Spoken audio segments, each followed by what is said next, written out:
Hello everyone, welcome to our channel. आपका हमारे इस चैनल पे स्वागत है। बात करेंगे हम इस वीडियो में मुग़ल साम्राज्य की बात करेंगे। ये मुग़ल साम्राज्य ये बाबर इसकी स्थापना करता है। अब ये बाबर कैसे आता है गद्दी पर, किस तरीके से चलता है, मुग़ल वंश कैसे की स्थापना कैसे होती है, ये सारी चीज़ें हम इस वीडियो में कवर करेंगे। चलिए आपको मैं बता दूं कि मुग़ल वंश की स्थापना से पहले, इससे पहले जो था वो कौन सा वंश था, वो दिल्ली सल्तनत था। कौन सा था? दिल्ली सल्तनत था। अब ये दिल्ली सल्तनत में बहुत सारे कहे तो वंश थे। गुलाम वंश, खिलजी वंश, लोधी वंश, सैयद वंश, तो इस तरीके से सारे वंश थे। लोधी वंश सबसे लास्ट का वंश होता है। कौन होता है? लोधी वंश। लोधी डायनेस्टी जो होती है वो सबसे लास्ट की होती है। अब लोधी डायनेस्टी में एक सबसे जो लोधी वंश की स्थापना करता है वो होता है बहलोल लोधी। कौन होता है? बहलोल लोधी। बहलोल लोधी लोधी वंश की स्थापना करता है। इसके भी एक इंपॉर्टेंट शासक होते हैं सिकंदर। कौन होते हैं? सिकंदर। ये सिकंदर वो है जो आगरा शहर की स्थापना करते हैं। किसके शहर? कौन से शहर की? आगरा शहर का स्थापना का श्रेय किसको जाता है? वो जाता है सिकंदर लोधी को। सिकंदर लोधी का ही एक बेटा होता है इब्राहिम। कौन होता है? इब्राहिम लोधी। इब्राहिम लोधी जो है इब्राहिम लोधी से ही बाबर की लड़ाई होती है। किसकी होती है? बाबर की लड़ाई होती है, जो 21 अप्रैल 1526 को पानीपत के नाम से जाना जाता है। उसी कहे तो उसी युद्ध में, पानीपत का जो प्रथम युद्ध था, उसी युद्ध में इब्राहिम लोधी की हार हो जाती है और इब्राहिम लोधी उसी में मारा जाता है। उसी युद्ध में मरने के बाद मुगल वंश की स्थापना होती है। मुगल वंश की स्थापना किस में होती है? 1526 को ही उसी युद्ध में मारे जाने के बाद होती है। अब चलिए मैं स्टार्ट करता हूँ बाबर के बारे में। ये बता दिया मैं आपको कि किस तरीके से बाबर वंश की स्थापना होती है, सॉरी मुगल वंश की स्थापना होती है और बाबर गद्दी पे बैठता है। अब ये बाबर पानीपत की युद्ध जो हुई उसके बारे में और डिटेल में बताएंगे आपको आगे इसी वीडियो में। इसका जो जन्म होता है वो 14 फरवरी 1483 को बाबर का जन्म होता है। बाबर का जन्म कब होता है? 14 फरवरी 1483 को बाबर का जन्म होता है। बाबर कहे तो लगभग 47 से 48 साल जीवित रहता है और मृत्यु कब होती है? 26 दिसंबर 1530 को इसकी मृत्यु होती है। वैलेंटाइन डे के दिन ही पैदा होता है, 14 फरवरी 1483 को, और 26 दिसंबर 1530 को इसकी मृत्यु हो जाती है। 47 से 48 साल करीब ये जीवित रहता है।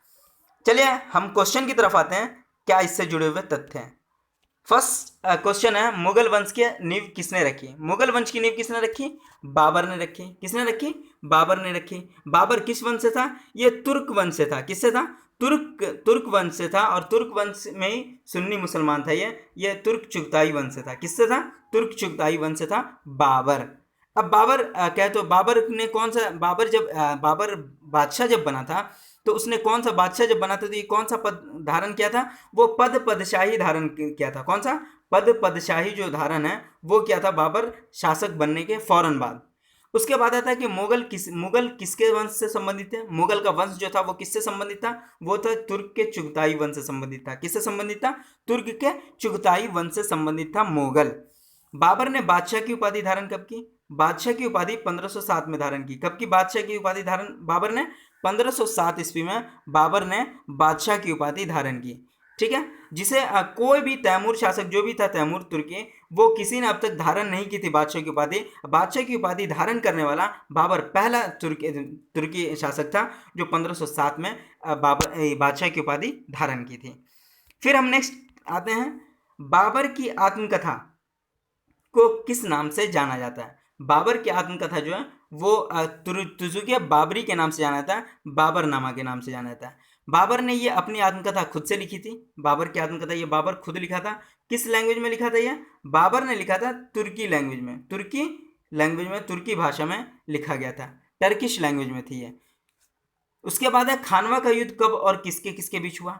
खानवा का युद्ध पानीपत के युद्ध के बाद हुआ था, एक साल बाद 1527 को राणा सांगा और बाबर के बीच हुआ था। किसके किसके बीच हुआ था? राणा सांगा और बाबर के बीच हुआ था। ठीक है, उसके बाद आता है, बाबर के अलावा कौन से मुगल शासक के मकबरे भारत से बाहर बने हुए हैं? जहांगीर और बहादुर शाह जफर का जो मकबरा है वो भारत से बाहर बना हुआ है। बहादुर शाह जफर का मकबरा वो रंगून में है। कहाँ है?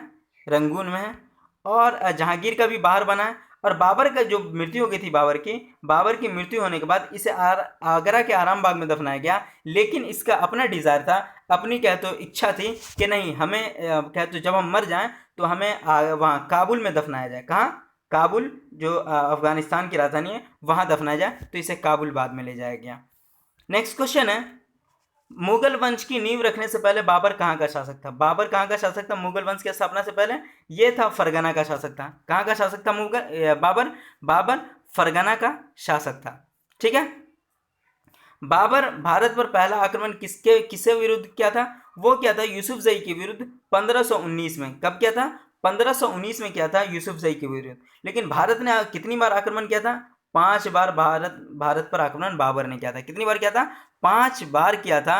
और ये जो पहला आक्रमण था वो यूसुफजई एक जाति थी जिसके खिलाफ 1519 में इन्होंने प्रथम आक्रमण किया था, पहला आक्रमण। बाबर ने किस भाषा में अपनी आत्मकथा लिखी थी? तुर्की भाषा में लिखी थी। किस भाषा में थी? तुर्की भाषा में थी इसकी आत्मकथा, जिसका नाम तुजुके बाबरी था। नेक्स्ट क्वेश्चन है, बाबर का पूरा नाम क्या था? बाबर का पूरा नाम जहीरुद्दीन बाबर था। क्या था? जहीरुद्दीन बाबर था बाबर का पूरा नाम। कब पैदा हुआ? 14 फरवरी 1483 को। कब पैदा हुआ? 14 फरवरी 1483 को बाबर पैदा हुआ। पानीपत की प्रथम लड़ाई किसके किसके बीच हुई? पानीपत की प्रथम लड़ाई इब्राहिम लोदी और बाबर के बीच हुई, जिसमें बाबर विजय हुआ। कौन हुआ? बाबर विजय हुआ। इब्राहिम लोदी जो है वो कह तो युद्ध स्थल में ही मारा गया था। इब्राहिम लोदी कह तो दिल्ली सल्तनत के मध्यकाल का जो एक ऐसा शासक था जो युद्ध स्थल में ही मारा गया था। ठीक है। इब्राहिम लोदी का एक और मित्र था जो ग्वालियर का राजा था, विक्रमजीत। ये राजा विक्रमजीत ये भी युद्ध स्थल में मारा गया था। ठीक है। इब्राहिम लोदी और बाबर के बीच पानीपत की प्रथम लड़ाई होती है 21 अप्रैल 1526 को। कब होती है? 21 अप्रैल 1526 को, जिसमें बाबर विजयी होता है और इब्राहिम लोदी हार जाता है। ठीक है। अब ये पानीपत का जो प्रथम युद्ध हुआ था इसी में इसने तुगलमा युद्ध नीति, कौन सा? तुगलमा जो युद्ध नीति था, तोप खाने का इस्तेमाल पानीपत के प्रथम लड़ाई में बाबर ने ही किया था। इसको चलाने वाला कौन था? उस्ताद अली और मुस्तफ़ा बाबर के क्या थे? तोपची थे। तोप चलाने वाला जो कौन था? वो उस्ताद अली और मुस्तफ़ा ही थे। कौन दोनों थे? मुस्तफ़ा और उस्ताद अली, ये दोनों मिल करके क्या तो तोप चलाते थे, तोपची थे ये। और इब्राहिम पानीपत की जो पहली लड़ाई इब्राहिम लोदी के साथ हुई थी इसी में इन्होंने तोप का इस्तेमाल किया था। ठीक है। नेक्स्ट क्वेश्चन है, बाबर की मृत्यु कहाँ हुई? बाबर की मृत्यु जो हुई थी वो आगरा में हुई थी। और मृत्यु कब हुई थी? 26 दिसंबर 1530 को इसकी मृत्यु हो गई थी। कब हो गई थी? 26 दिसंबर 1530 को बाबर की मृत्यु हो गई थी। कहाँ? आगरा में हो गई थी। कहाँ हो गई थी? आगरा में 26 दिसंबर 1530 को। बाबर और मेदिनी राय के बीच युद्ध किस नाम से जाना जाता है? खानवा का युद्ध हुआ था 1527 में राणा संगा का।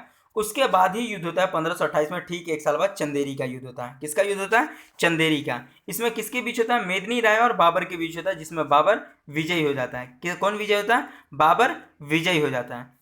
पानीपत की प्रथम लड़ाई कब लड़ी गई? 1526 को, 21 अप्रैल। ठीक है। नेक्स्ट क्वेश्चन है, किस युद्ध में बाबर ने तोप खाने का इस्तेमाल किया था? पानीपत के प्रथम युद्ध में ही तोप खाने का इस्तेमाल किया था। तोप खाना चलाने वाला तोपची कौन था? उस्ताद अली और मुस्तफ़ा थे। कौन थे? उस्ताद अली और मुस्तफ़ा थे। ये प्रसिद्ध निशानेबाज थे, तोप चलाने वाले तोपची थे। कुलतुग निगार खानम किसकी माता का नाम था? कुलतुग निगार खानम जो था वो माँ थी बाबर की। कौन थी? बाबर की माँ थी कुलतुग निगार खानम। ये माँ की, बाबर की माता थी। और बाबर के पिता का नाम क्या था? उमर शेख मिर्जा। उमर शेख मिर्जा बाबर के पिता का नाम था। ये कहाँ का शासक था? फरगना का शासक था। कहाँ का शासक था? फरगना का शासक था बाबर के पिता। ठीक है। बाबर जो है बाबर फरगना की गद्दी पर कब बैठा था? जब ये छोटा था बाबर, तो बाबर सबसे पहले कहाँ पे बैठा था? फरगना में ही गद्दी पर बैठा था। ठीक है। और फरगना का ही शासक कौन थे? इसके पिता उमर शेख मिर्जा। नेक्स्ट है, उदारता के कारण बाबर को किस नाम से जाना जाता है? उदारता के कारण बाबर को हम कलंदर के नाम से जानते हैं। किस नाम से जानते हैं? कलंदर के नाम से जानते हैं। बाबर कहे तो पहला महत्वपूर्ण आक्रमण कब मनाया था बाबर का? 1526 में पानीपत का प्रथम युद्ध जो हुआ था उसी को सबसे महत्वपूर्ण आक्रमण माना जाता है। बाबर का जन्म कब और कहाँ हुआ? बाबर का जन्म जो हुआ था वो 14 फरवरी 1483 को फरगना में हुआ था। कहाँ हुआ था? 14 फरवरी 1483 को फरगना में हुआ था। नेक्स्ट क्वेश्चन है, बाबर के वंशजों की राजधानी कहाँ थी? बाबर के वंशजों की राजधानी जो थी वो समरकंद थी। कहाँ थी? समरकंद थी बाबर के वंशजों की राजधानी। घाघरा के युद्ध के बारे में किसे पराजित किया गया था? इब्राहिम लोदी का भाई महमूद लोदी को घाघरा के युद्ध में पराजित किया गया था। घाघरा का युद्ध जो हुआ था वो 1529 में हुआ था। कब हुआ था? 1529 में। आपको मैं बता दूं कि सबसे पहले 1526 में लड़ाई हुई, 1526 में पानीपत की पहली लड़ाई, 1527 में हुआ था खानवा का युद्ध, 1528 में चंदेरी का युद्ध और 1529 में घाघरा का युद्ध हुआ था।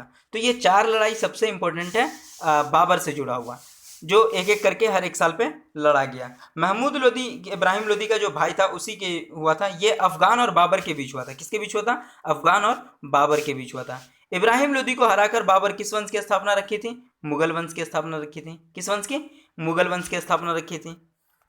नेक्स्ट है, बाबर ने कौन सी युद्ध की नीति अपनाई थी? वो तुगलमा युद्ध नीति, तुगलमा युद्ध नीति बाबर ने अपनाई थी। बाबर ने काबुल पर कब्जा कब किया था?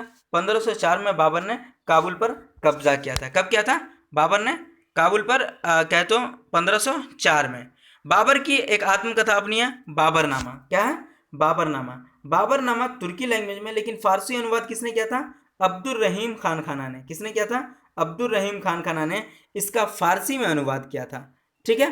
बाबर कहाँ मरा था? आगरा में मरा था, लेकिन बाद में उसे कह तो कहाँ ले जाया गया? काबुल ले जाया गया, अफगानिस्तान में। ठीक है। बाबर के बाद जो अब आता है इसका वो क्या, तो बाबर के बाद अगर कोई बनता है उत्तराधिकारी बाबर का तो वो बनता है हुमायूं। हुमायूं क्या तो बाबर के बाद बनता है, बाबर का बेटा रहता है। बाबर के पास टोटल 4 बेटे होते हैं। कौन कौन बेटे होते हैं? 4। हुमायूं, कामरान, अस्करी और हिंदाल। कौन कौन होते हैं? हुमायूं, कामरान, अस्करी और हिंदाल होते हैं, जिसमें सबसे बड़ा बेटा हुमायूं इसका उत्तराधिकारी बनता है। Thank you so much. ये रहा हमारा वीडियो। Thanks for watching. आप अगर जीएस टेस्ट पे नए हैं तो सबसे पहले सब्सक्राइब कर लें हमारे चैनल को और बेल आइकन दबाना ना भूलें। ज़्यादा से ज़्यादा लाइक करें, सब्सक्राइब करें एंड शेयर करें। Thank you so much. फिर मिलते हैं हम हुमायूं की वीडियो के साथ।